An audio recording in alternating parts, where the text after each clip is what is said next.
Hi everyone, it's Justin here, Voices for Voices. Thank you so much for joining us.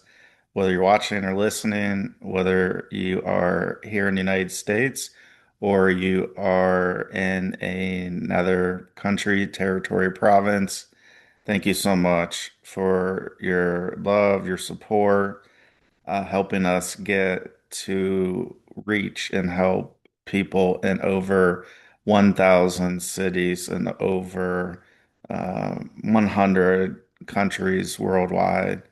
If you can do us a big favor, reach out to 25 or 50 of your contacts in your phone.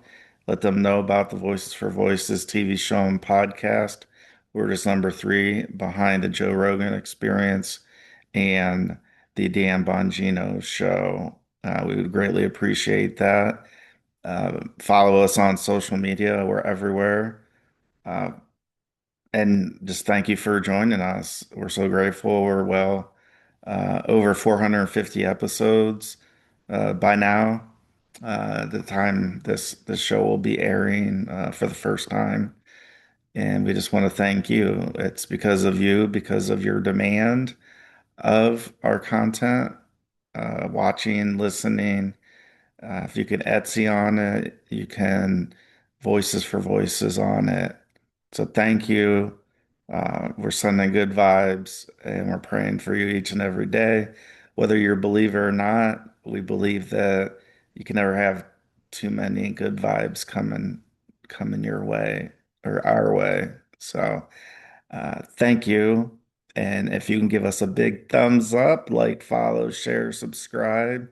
These are all free, FREE, free things to do that helps us reach our ultimate goal of reaching and helping at least 3 billion people over the course of my lifetime and beyond. So we'll go ahead and get started. Uh, so companion pets, I think might be the the term. That's the term I'm going to use. Uh, Companion pets. So yeah, we have dogs and we have cats predominantly here in the United States as pets. You know, we also have gerbils and potentially rabbits and hamsters and the like. But I'm going to be referring and talking about having a companion pet that is a dog. And um, so this is a first for me, first for our family, really. Uh, Growing up, we had my mom, my dad, my sister, and myself. For a short period of time, I don't even know how old I was when he passed. We had an outdoor dog and Springer Spaniel. Say that 5 times real fast. We had a Springer Sprint. Oh my gosh, Springer Spaniel, and is an outside dog, and so uh, that's what I remember with a big pen that he was able to run back and forth. His name was Brutus. And once he passed on to doggy heaven, we didn't have other pets. I mean, we had goldfish and that. So okay, we call that a pet. I'm talking about something you could a pet that you can maybe hold and pet, call it a pet, right? And and so we didn't have uh, one of those after Brutus, our dog passed. And now there's a there's some research to show, fast forward to today, from probably 39 years ago. So fast forward to today, and the what I call the companion pets, whether you have a mental illness or you don't, doesn't really matter. Um, but a companion pet, a pet in general, so I'm talking about a dog, uh, having not had one, right? So there's things you gotta think of, right? You gotta think of taking outside to go potty. You got to, make sure there's food in their bowl. Make sure there's clean drinking water for the dog, and in my case, and when you head out somewhere, if you know dogs aren't not that dogs aren't welcome, but a lot of restaurants, uh, you're not able to bring a dog or even a cat for that matter too. So learning all the different things, are they hard to do? No, they're not hard to do. They're just something new. And and so uh we have a pet. You probably have seen on a couple previous episodes. She's made an appearance or two. She's currently resting right next to me. And and so when we talk about companion pets or just a pet in general, and we talk about anxiety,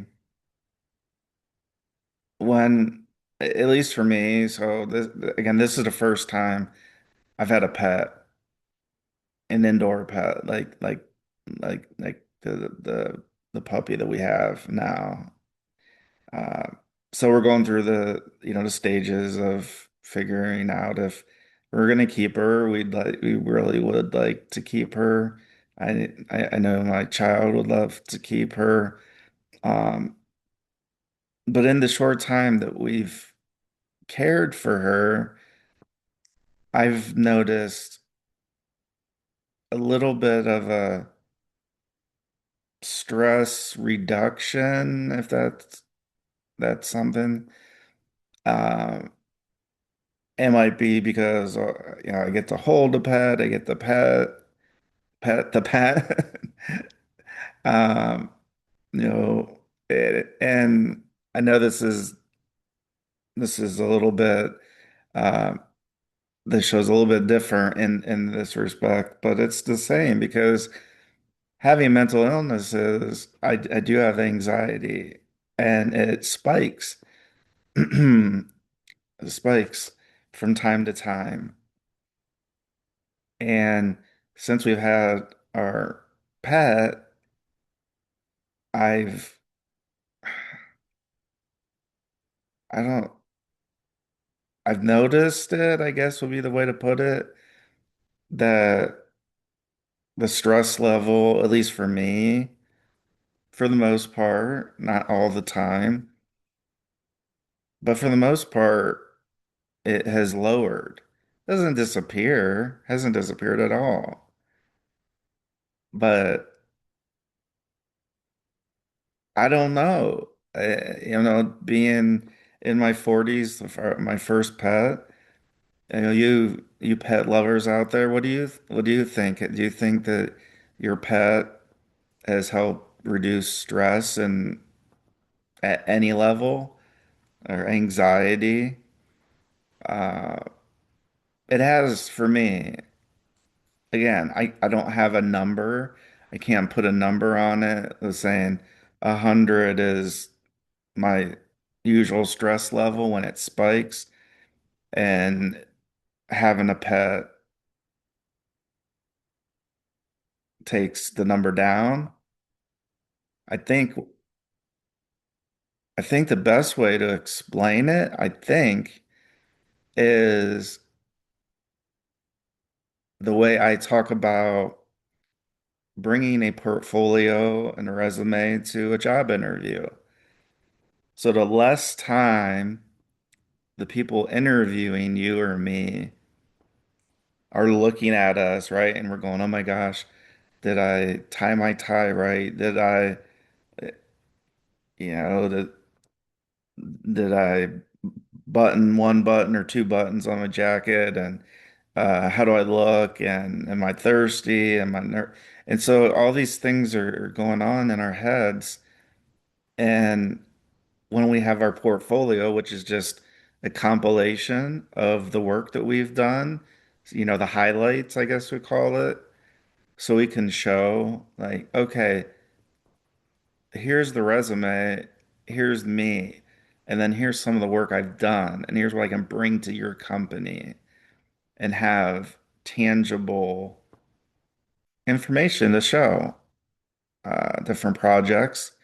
If you're in school, you work on projects all the time. So you have you have plenty of work to choose from for your portfolio. That's one thing I get asked often about with my students is, well, I'm just a student. How am I supposed to have all this information? And then I revert back and say, what project do we have coming up that's due? What project did we just finish? And then it starts to click that, wow, I actually do. So whether you're a student or whether you're not, you can put a portfolio together. It doesn't have to be expensive. You can go to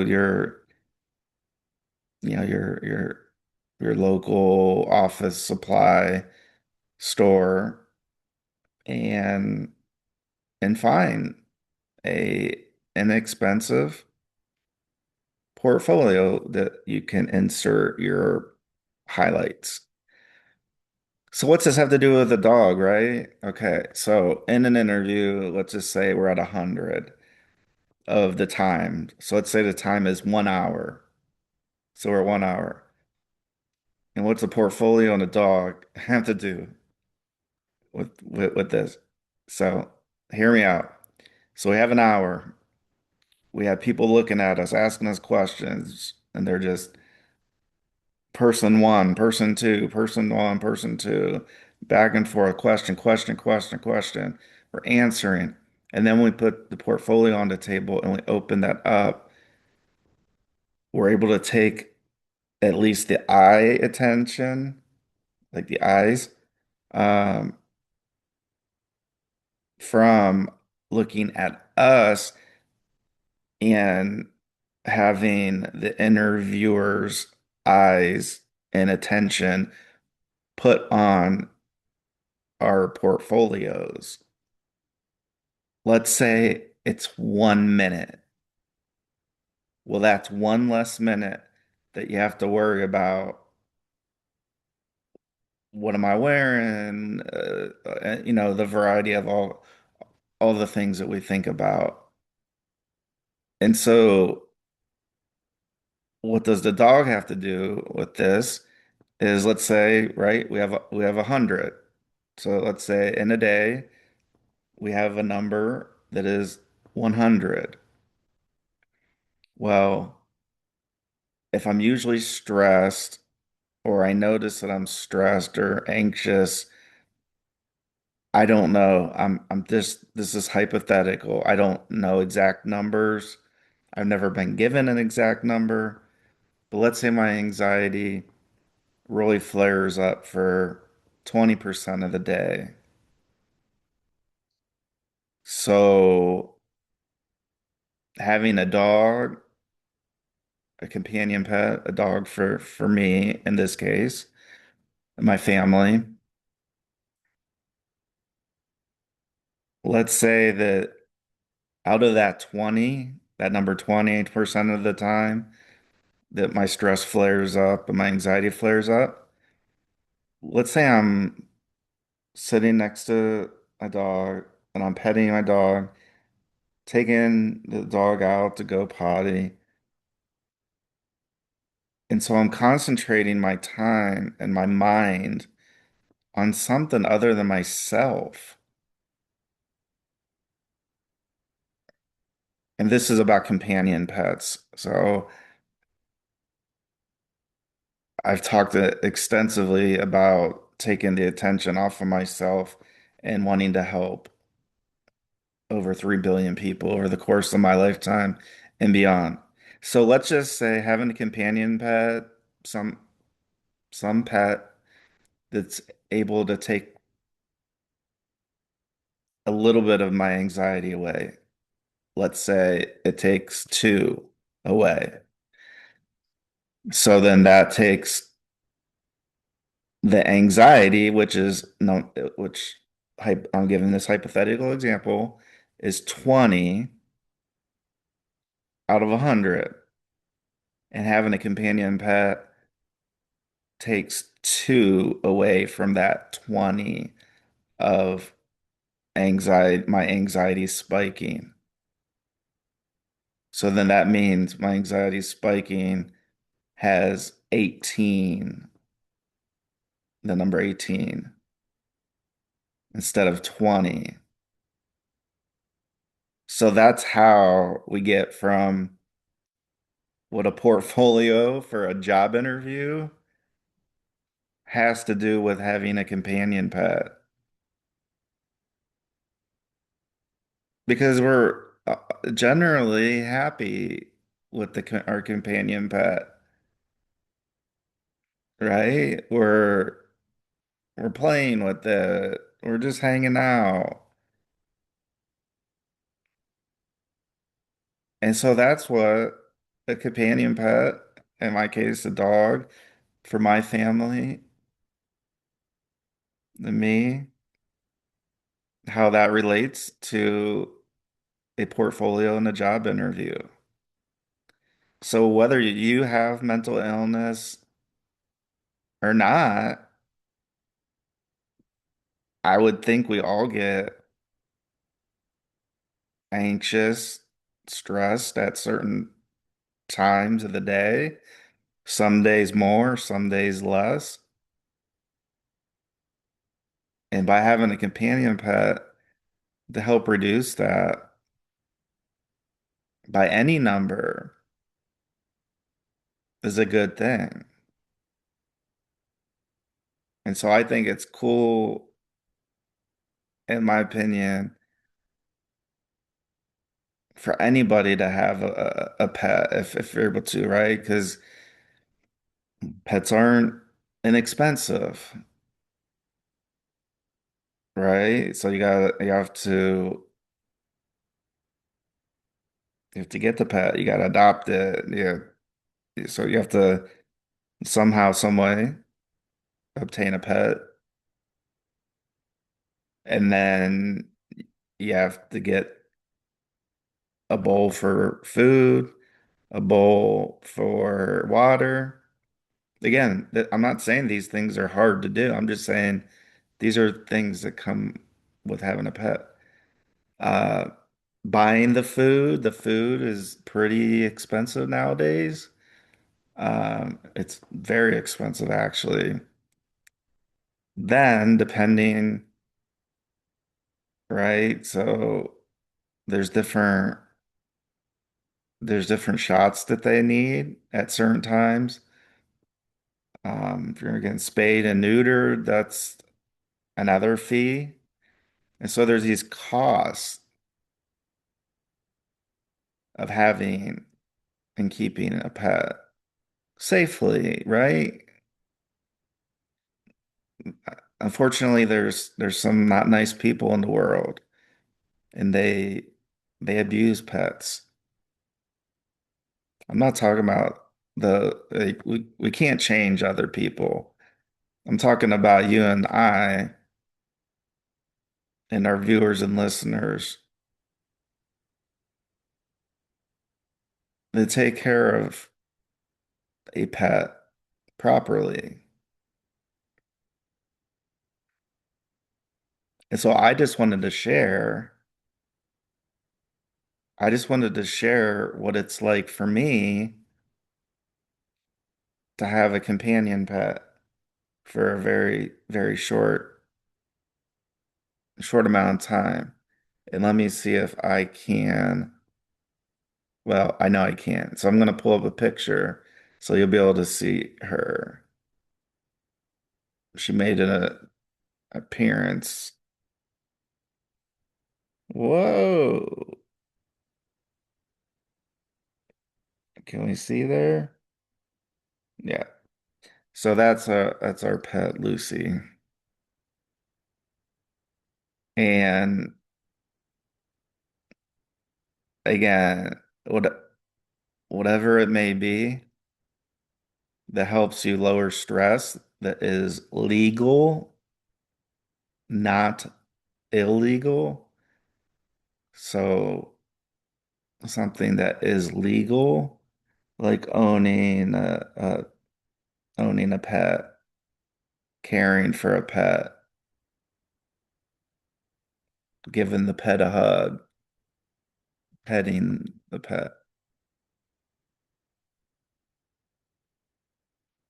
That regardless of mental illness or not, uh, having had this pet for a short period of time has kind of taught me how to be a little bit less stressed when there could be high stress. And so let us know what helps you lower your stress. Is it a pet, an animal? Is it uh, going to the gym? Is it, I don't know. You tell us. Tell us let us know what helps you lower stress. Because, right, the ideal place to be when we're lowering stress is to be at zero, to have zero stress, which I pretty sure we can't get, we can't quite get there. It'd be nice to, but I don't think we can get there. Have zero stress. So just like I've talked about with yoga, the answer of what our goal of yoga is isn't to become a more perfectly stretched and uh 'cause that's the goal. That's one, you're basically stretching the body. And so we know there's no perfection. So since we know there's no perfection, we're looking for balance in yoga. We know there's going to be pros and cons throughout the day, throughout the weeks, the months, the years. But can we come in more balanced, be, come in more balanced? Just like with the portfolio with a job interview, lowering the amount of time. And as a as a part of that, that actually lowers stress too, because you don't feel like the eyes just staring. Like um, I've been there, done that lots of times.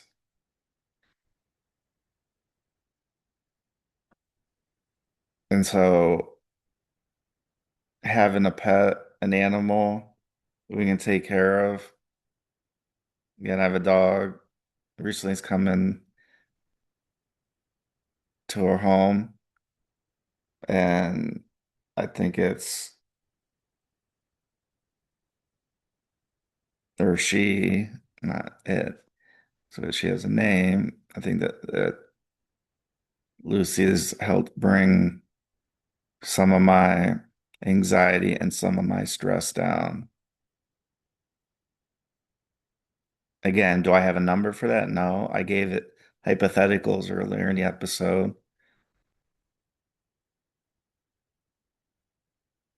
But again, the more time we can be less stressed, the better. The more we can use that energy on something positive, something that we want to do. Maybe that's additional self-care. So that's the flip side is not only does stress get lowered, then it's, well, what do we do with that? What do we do with that two out of 20 anxiety, which is out of the total of 100 for a day? So if our, again, if our anxiety, if my anxiety, just trying to put numbers around it, make it a little easier to understand, hopefully. If a full day is 100 of emotions and everything, and anxiety and stress peaks for the number 20, having a companion animal lowers that 20 to an 18. 20 minus 18 is 2. So then we have some time to do something else, something we like. Maybe I don't know, maybe we start the process on our dreams. Maybe we have something we've always wanted to do and we thought we never had the time to do it. And so the more that we can lower stress, lower anxiety, and our pet has done that, and you might see her here in a second because she just woke up, didn't you? Didn't you just wake up? Yes, so you did. Yes, you did, Lucy. You just woke up. Yeah. Ah, big yawn. See what I mean? It's it's helped me. So, uh, and I know it's helped my daughter and my wife. It's she's just so so calm, and some parts of the day she'll just be running around with like all this energy. Is like, hey, can I have some of that energy? Uh, but you right on cue, she woke up. She was snoozing, and then she woke up and said, "I can see myself on camera. I'm on TV." So if you're not watching, this particular episode, you're listening to it, maybe this is one of the episodes that uh, you head on over to Rumble or YouTube or and uh, watch this episode towards the end, and you'll be able to see me smiling from ear to ear with Lucy, our pet that just woke up. So whether you have a mental illness or not, Voices for Voices is for you. We're with you. We're praying for you. We're sending good vibes your way, whether you're a believer or not. I am. And you can never have enough good vibes and good positive energy. Uh, so thank you for joining us on this episode of the Voices for Voices TV show and podcast. I'm your host, Justin Allen Hayes. We're so grateful if you can give us the big thumbs up, like, follow, share, subscribe. If you can reach out to 25 or 50 or 100 of your contacts in your phone, let them know about the Voices for Voices TV show and podcast. I promise you we'll have at least 50 episodes that you and they, uh, who you reach out to, will find to be helpful, interesting, and we just want to say thank you for joining us. And so we'll see you on the next episode of the Voices for Voices TV show and podcast.